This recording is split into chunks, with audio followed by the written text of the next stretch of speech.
Hello, it's Shep here, Sun Valley Auto Club. I'm going to be showing you a 1946 Ford Tudor. This one's in the detail bay here, just finishing up, so I figured we'd grab a quick walk around. But fantastic vehicle. This one was a trade. It came to me about a week ago. So it's every bit a driver.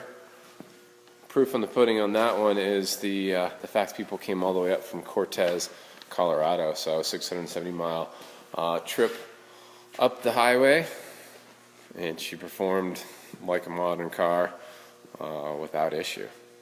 So we've had it through our shop, inspected, service, safety, etc. And she's absolutely ready to go. Fresh service has been done and the fresh detail. So it is the 46 two-door. It's all original sheet metal. And I put a paint meter all the way around, and it's amazingly clean. Found one little spot on the passenger side.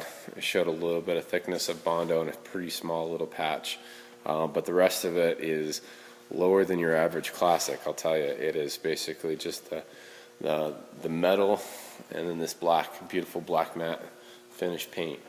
Gorgeous grille, lots of chrome, stainless all around this black matte finish. The dash is gorgeous as well. I'm kind of talking meat and potatoes. 305 V8, and it's got a electronic choke on the Edel Brock 4-barrel carburetor. So that electronic choke is super nice. Starts up. I drove it to my house, left it outside. 30-degree morning. One pump, started right up. So a lot of fun to drive around. Get a lot of appreciation and grins and waves from people just cruising this around. But so the rest of the drivetrain, you've got that 305 underneath there, and then you've got a turbo 350 automatic. It's a Camaro rear end, and it does have highway gears, 2.73. So it's disc brakes, original front axle that's been dropped with discs up front, drums in the rear, and once again that Camaro rear end with parallel leaves. So set up for the highway, set up to drive. Originally this one had a 6-cylinder in it, flathead 6. This has been owned, interestingly enough, by a couple members of the early V8 club, even though it came out with a 6 in the first place. So it is the Super Deluxe,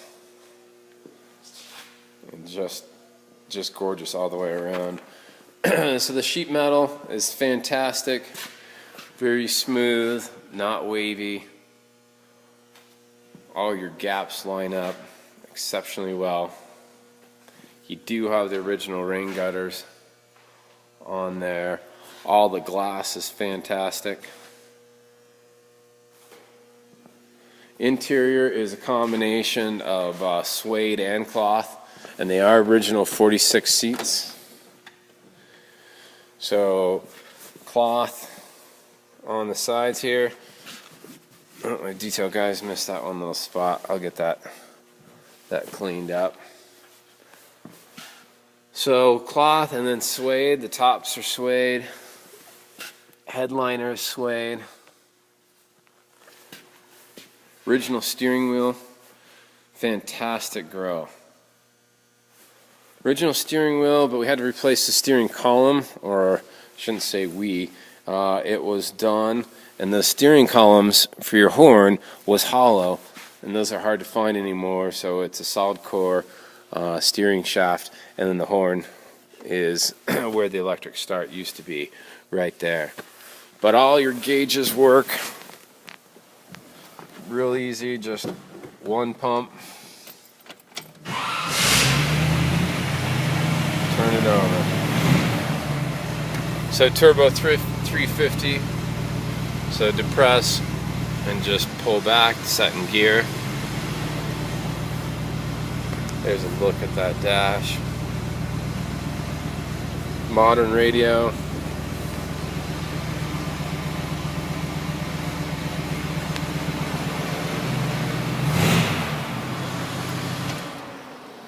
Does have vintage air, so your wing windows, everything is fully operational. All the regulators in good shape, even your back windows. You can slide them open that way. Really cool feature. I keep cranking, and you can bring your rear windows down as well. So multi-slide on that.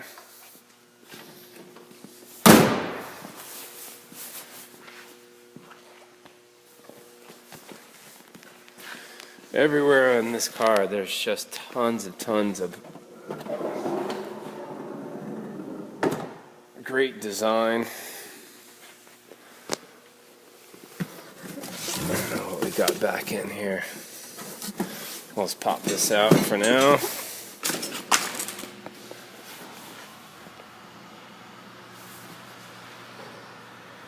So plenty of storage and the spares in there. We'll pop open the hood. Actually, the hood release, I'm walking around a little crazy here, but the hood release is up front. One thing I didn't mention is it does have a great heater, and it has a vintage air conditioning.